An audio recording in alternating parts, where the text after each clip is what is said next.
My experience with serving has been, it's just a part of going to church. It's not something that I've ever looked at as we're just going to be attenders on Sunday. And in periods of time where that has happened, you kind of feel like you're not contributing like you need to. To me and our family, serving at church is just something that you do when you're part of a church. There have been a lot of things that I've done and our family has done over the years, and really those things fall into two categories. Probably those things that you do because there's a need, you're available and you fill that need, and you're doing it more out of just obedience and just trying to help out.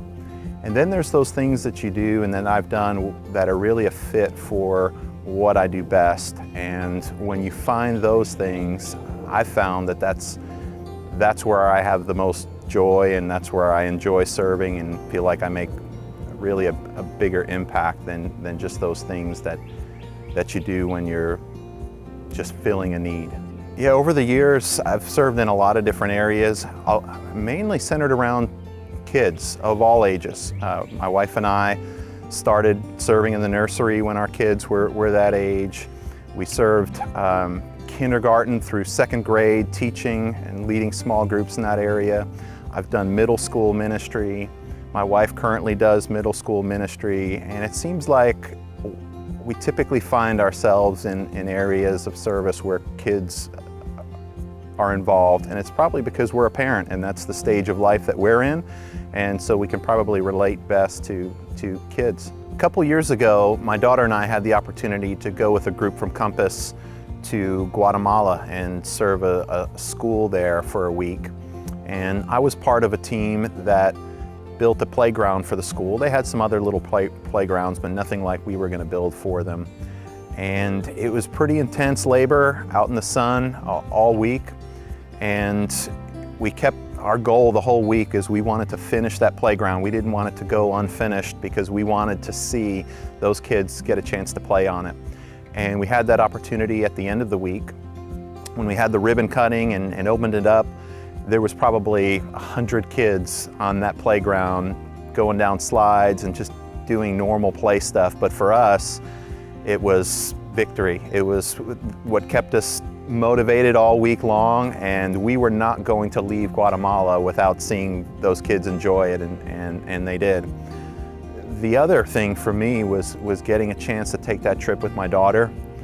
And she was asked to do some things on that trip that were new to her and that made her uncomfortable, like sharing her story, her faith story, in front of a group of people.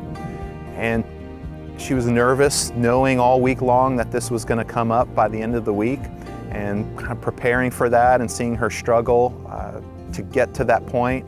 And then ultimately seeing her do a fantastic job and getting a chance to just watch her talk in front of a group of people and share her story, again, was really part of the benefit for me personally.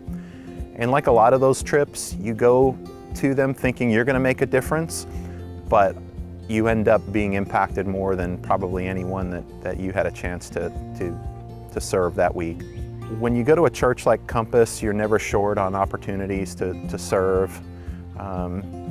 Whether it's a day of service like we did recently with our Rooted group at Christ's Haven for kids, or a mission trip, or helping in some other way in children's ministry, there's really countless opportunities.